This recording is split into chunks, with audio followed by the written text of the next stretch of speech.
السلام عليكم ورحمة الله وبركاته.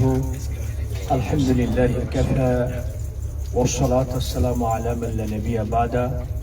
সুপ্রিয় দিনী ভাই বোনেরা, আমাদের এই 3 দিনের সফরের প্রথম পর্ব আমরা শেষ করলাম। এখন দ্বিতীয় এবং আসল পর্বে আমরা অনুপ্রবেশ করতে যাচ্ছি, তা হলো উমরা ব্রত পালন করা। এই পর্যায়ে আমরা সংক্ষিপ্ত পরিসরে উমরার ফজিলত, উমরার রকন, ওয়াজিব, সুন্নাত এবং ইহরাম বাঁধার পূর্বে আমাদের কি করণীয় এই সম্পর্কে আলোকপাত করার চেষ্টা করব। আমা তৌফিক ইল্লা বিল্লাহ। প্রথমত, উমরা এটি একটি গুরুত্বপূর্ণ ইবাদত। সারা বছর যে কোনো সময় আপনি করতে পারবেন, এর জন্য কোনো নির্দিষ্ট সময় নাই। পক্ষান্তরে হজের জন্য নির্দিষ্ট সময়, মাস নির্ধারণ করা হয়েছে, তা হচ্ছে 4টি মাস। হজের জন্য 3টি মাস। আল হাজ্জু আশহুরুম মা'লুমাত ফামান ফারাদা ফীহিন্নাল হাজ্জা ফালা রাফাসা ওয়ালা ফুসুকা ওয়ালা জিদালা ফিল হজ্জ। শাওয়াল, জিলকাদা, জিলহজ, এই 3টি হচ্ছে আশহুরুল হজ, হজের 3টি মাস। বছরের যে কোনো সময় ইচ্ছা করলে আপনি হজ করতে পারবেন না।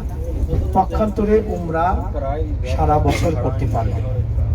উমরার ফজিলত সম্পর্কে রাসূল সাল্লাল্লাহু আলাইহি ওয়াসাল্লাম বলেছেন যে আল উমরাতু ইলাল উমরা কাফফারাতুন লিমা বাইনাহুমা ওয়াল হজ্জুল মাবরুর লাইসা লাহু জাযাউন ইল্লাল জান্নাহ। এক উমরা থেকে শুরু করে অপর উমরার মাঝে যে গুনাহ হয়ে যায়, নেক্সট উমরা পালনের মাধ্যমে উভয় উমরার মধ্যে মাঝখানে সংগঠিত গুনার কাফারা শুরু হয়ে যায়।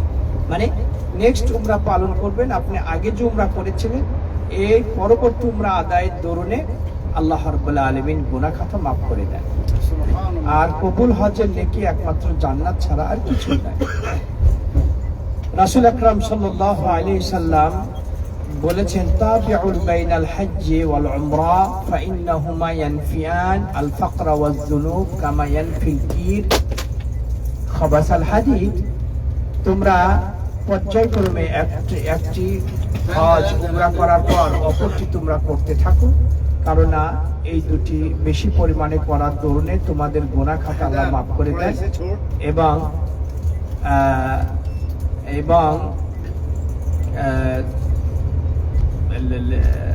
তোমাদের দারিদ্রতা আল্লাহ রাব্বুল আলামিন মোচন করে দেন। এরপরে উমরার ফজিলত সম্পর্কে এসেছে ভাইরা আমার, যারা হজ এবং উমরা পালন করে এরা হচ্ছে আল্লাহ সুবহানাহু ওয়া তাআলার স্পেশালিস্ট, খাস মেহমান। আল্লাহ রাসূল সাল্লাল্লাহু আলাইহি ওয়াসাল্লাম বলেছেন, আল হুজ্জাজু ওয়াল উম্মারু আফদুল্লাহ। যারা হজ উমরা পালন করে তারা আল্লাহ সুবহানাহু ওয়া তাআলার খাস মেহমান। এরপর উমরার ফজিলত এসেছে যে যারা হজ উমরা পালন করবে, আল্লাহর কাছে কিছু যদি চাই, আল্লাহ তাদের আবেদন কবুল করে। এমনকি বন্ধু বান্ধব, আত্মীয় স্বজন, এদের গুনাহ খাতা মাপ চেয়ে যদি আল্লাহর কাছে ফরিয়াদ করে, আল্লাহ ওদেরকেও মাফ করে দেন। আল হুজ্জাজ ওয়াল উমরা উম্মারু আফদুল্লাহ ইযা সাআলু আ'তাহুম ওয়া গাফারা লাহুম লিমান ইস্তাগফারা লাহ। যাদের জন্য আল্লাহর কাছে ক্ষমা প্রার্থনা করে চায়, আল্লাহ তাদেরকেও ক্ষমা করে দেন। এত বড় সম্মানিত আল্লাহ রাব্বুল আলামিন এই হজ উমরা পালনকারীর করেছে। এরপরে যারা উমরা পালন করতে চায় তারা কাবা ঘরে তওয়াফ করতে হয়। প্রতি তওয়াফে আল্লাহ রাব্বুল আলামিন প্রতি কদমে 1টি গুনাহ মাফ করেন, 10টি গুনাহ মাফ করেন, 10টি নেকি দান করেন, 10টি মর্যাদা আল্লাহ বাড়িয়ে দেন। এই হচ্ছে উমরা। এরপরে হজের আসওয়াদ, রুকনে ইয়ামানি চুম্বনের মাধ্যমে আল্লাহ রাব্বুল আলামিন গুনাহ খাতা মাফ করে দেন। শুধু নেকি আর নেকি। এই উমরার হচ্ছে 3টি ফরজ কাজ আর 2টো বা 3টি ওয়াজিব কাজ। তিনটি যে রোকন ফরজ, এটা অনিচ্ছা বা ইচ্ছাকৃত যদি ছুটে যায় তাহলে আপনার উমরা বাতিল বলে গণ্য হবে। পুনরায় আপনাকে পুনরায় আপনাকে আবার উমরা করতে হবে। তাহলে এটি গুরুত্বপূর্ণ পয়েন্ট। তে উমরার তিনটা ফরজ বা রোকন। নাম্বার 1 আল ইহরাম। ভালো করে বুঝবো, আল ইহরাম শব্দের অর্থ হচ্ছে উমরা করার নিয়ত করা, যে আমি একমাত্র আল্লাহ সন্তুষ্টির জন্যই উমরা করব। এই নিয়ত আপনাকে করতে হবে, স্বচ্ছ অন্তরে নিয়ত করতে হবে যে আমি আল্লাহ সন্তুষ্টির জন্যই উমরা করব। নাম্বার 2 কাবা ঘরের তোয়াফ করা, 7টি তোয়াফ করা। তোয়াফের পূর্বে আপনাকে নিশ্চিত হতে হবে যে আপনার ওযু আছে নাকি, কারণ আত-তাওয়াফু বিল বাইতি কাস-সালাহ। রাসূল সাল্লাল্লাহু আলাইহি ওয়াসাল্লাম বলেছেন বাইতুল্লাহ তোয়াফ করা এটি নামাজের মতো। নামাজ যেভাবে ওযু ছাড়া হয় না, তদ্রূপ তোয়াফও হবে না। সুতরাং তোয়াফ যেহেতু উমরার জন্য একটা ফরজ পয়েন্ট, বিধায় তোয়াফ করার পূর্ব মুহূর্তে আমাকে নিশ্চিত হতে হবে যে ওযু আছে নাকি। যদি সন্দেহ হয় তাহলে আমি পুনরায় ওযু করে তোয়াফ শুরু করব। নাম্বার 3 ফরজ হচ্ছে 7টি তোয়াফ করার পরে এরপর সাফা ও মারওয়া পাহাড়ের মাঝে 7 বার সাই করা, 7 বার দৌড়ানো সাফা এবং মারওয়া পাহাড়ের মাঝে। সাইর ক্ষেত্রে সাফা পাহাড় থেকে শুরু হবে, মারওয়া পাহাড়ে যাই শেষ হবে। কেউ কেউ কিন্তু ভুল করে, তোয়াফের মতন, যেমন তোয়াফ হজের আসওয়াদ থেকে শুরু হয়ে আবার আপনি হজের আসওয়াদে এসে শেষ হয়, তদ্রূপ তোয়াফ এটা হচ্ছে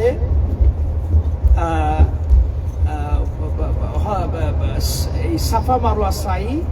সাফা থেকে শুরু করে মারওয়া ঘুরে আবার সাফাতে আসলে একটা গণ্য করে, এটা ভুল। তাহলে দুটো হয়ে গেল। এটা সাফা থেকে শুরু করবো, মারওয়াতে যে শেষ হবে। উমরার 3টা ওয়াজিব। একটি ওয়াজিব হচ্ছে ওই যে ফরজ আমরা বললাম যে উমরার স্বচ্ছ নিয়ত করা। এখন প্রশ্ন হচ্ছে এই নিয়তটা করব জায়গা হইতে হবে মিকাত থেকে। তাহলে মিকাত থেকে যদি আপনি লাব্বাইক না বলেন, ইহরাম না বাঁধেন, তাহলে আপনি ফরজ হয়ে গেল কিন্তু ওয়াজিব ছুটি গেল।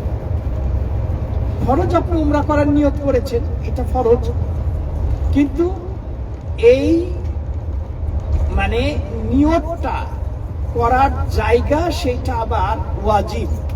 সেটা হচ্ছে মিকাত বলা হয়। সারা বিশ্বের মুসলমানের জন্য আল্লাহ রাসূল সাল্লাল্লাহু আলাইহি সাল্লাম 5টি মিকাত নির্দিষ্ট জায়গা নির্ধারণ করে দিয়েছেন, যে বা যারা ওই এলাকা দিয়ে যাবে, সেটা স্থল পথে যাক, নৌ পথে যাক অথবা আকাশ পথে গমন করুক, ওই হুদুদ যেটা এরিয়া সেটা মানে ইহরাম বাঁধা ছাড়া অতিক্রম করা যাবে না।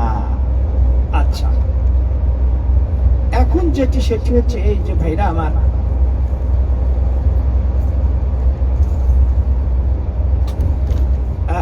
মিকাত, মদিনাবাসীদের মিকাত হচ্ছে জুলহুলাইফা, যেটাতে আমরা যাচ্ছি। মসজিদে নববী থেকে প্রায় 12-13 কিলোমিটার দূরে, মক্কা থেকে প্রায় 400 সামথিং। মক্কার সবচেয়ে দূরবর্তী মিকাত হচ্ছে মদিনার এই জুলহুলাইফা। রাসূল সাল্লাল্লাহু আলাইহি সাল্লাম জীবনে 4টা উমরা করেছেন, 1টি হজ করেছেন। সব কয়টি তিনি এখান থেকে ইহরাম বেঁধেছেন, আর 4টি উমরায় তিনি হচ্ছে জিলকাদা মাসে করেছেন। তাহলে যারা মদিনাবাসী স্থানীয় লোক হোক অথবা এই এলাকায় দিয়ে যারা মক্কাতে যাবে, এই মদিনার মিকাত অতিক্রম করতে পারবে না লাব্বাইক উমরাতান বলা ছাড়া। এই যদি অতিক্রম করে তাহলে তাকে একটা দম দিতে হবে, কারণ ওয়াজিব ছুটে গেল। যারা তয়েফ এবং ওই রোড দিয়ে আসে, আমাদের রিয়াদ থেকে যারা মক্কাতে আসে, এরপরে বাহরাইন থেকে, আরব আমিরাত থেকে, ওই এলাকায় দিয়ে যারা মক্কাতে আসে, এদের মিকাত হচ্ছে কর্নুল মানাজিল, যেটা তয়েফে অবস্থিত, মানে মক্কা থেকে প্রায় 85 কিলোমিটার দূরে, 80 সামথিং।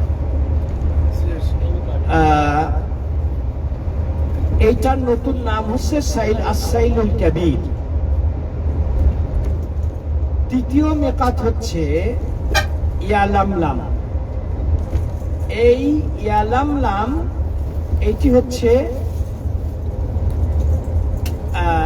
ইয়ামানবাসী এবং আমাদের পাক ভারত উপমহাদেশে বাংলাদেশ, পাকিস্তান, ইন্ডিয়া এবং আশেপাশে যে রাষ্ট্রগুলো আছে, ওইখান থেকে যে আকাশপথে বা আপনি নৌপথে আসুক, এদের মেকাত হচ্ছে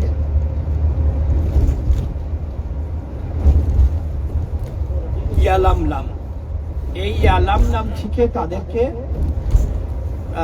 মানে এহরাম বাঁধতে হবে, যেটার নতুন নাম হচ্ছে রাগেব। চতুর্থ নম্বর মেকাত হচ্ছে জোহফা। এই জোহফা হচ্ছে সিরিয়ায় থেকে যারা মক্কার অভিমুখে আসে এবং ওই রোড দিয়ে যারা আসে, তাদের মেকাত হচ্ছে জোহফা, যেটার নতুন নাম হচ্ছে সাদিয়া।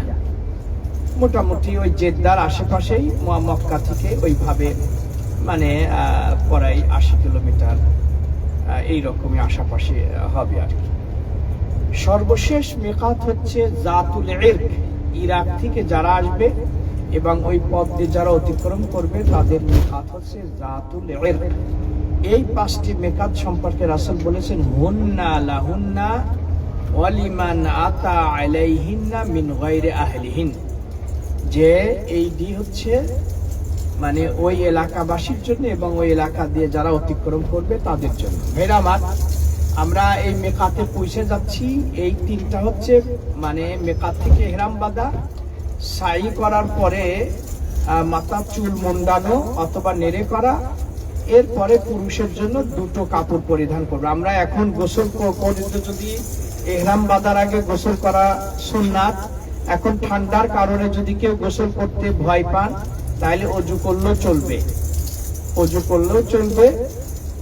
এবং নাভির নিচের বগলের চুল, এগুলো যদি পরিষ্কার না থাকে তাহলে পরিষ্কার করব। আর এগুলো পরিষ্কার করার ক্ষেত্রে ভাইরা আমার, সর্বোচ্চ সারা বছরই আমাদের মনে রাখতে হবে যেন 40 দিন ওভার না হয়। 40 দিন, কারণ মুসলিম শরীফের হাদিস আনাস বিন মালিক থেকে, যে এইগুলো পরিষ্কার করার সর্বোচ্চ সময়সীমা আল্লাহ রাসূল নির্ধারণ করেছেন 40 দিন। তবে এই উমরার ইহরাম বাঁধার আগে এইগুলো নাভির নিচের বগলের চুল পরিষ্কার করা, এটি হচ্ছে সুন্নাত, এটা সুন্নাত।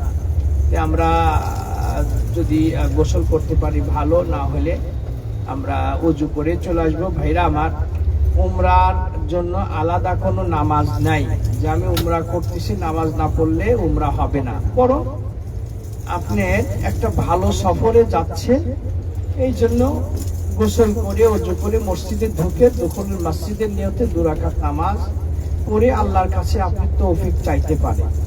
কিন্তু এখানে এই ইহরাম বাঁধার পূর্বেই নামাজ পড়তে হবে, নামাজ না পড়লে আমার ইহরাম পুরাপুরি হলো না, এই ধরনের নিয়ত আমরা করব না। এই ধরনের নিয়তের কথা পাওয়া যায় না। তাহলে আমরা ইহরাম বাঁধার পূর্বে গোসল করব যদি সম্ভব হয়। এরপর পুরুষেরা 2টো কাপড় পরবে, মহিলারা যে কাপড় আছে এই কাপড়েই লাব্বাইক বলবে। আপনি যদি নিজের পক্ষ থেকে উমরা করেন, আল্লাহুম্মা লাব্বাইক উমরাতান। আর যদি মৃত পিতা মাতা অথবা অন্য কারোর পক্ষ থেকে যদি উমরা করতে চান, যেমন বাবার, মৃত বাবার জন্য উমরা করবেন, তাহলে আপনি বলতে হবে লাব্বাইক উমরাতান আন আবি, সেটাই আমরা ইনশাআল্লাহ বলে দেব। এখন ভাইরা আমার, দেরি না করে একেবারে নিকটে, কোনো ভিড়ভাড় নাই, ঘড়ি ধরে আধা ঘন্টার মধ্যে আমরা চলে আসার চেষ্টা করব ইনশাআল্লাহ। দিন, হ্যাঁ আধা ঘন্টা, টাইম দিয়ে দেন ভাই। আধা ঘন্টা টাইম দিন। জাযাকাল্লাহ খায়ের, বারাকাল্লাহ ফিকুম।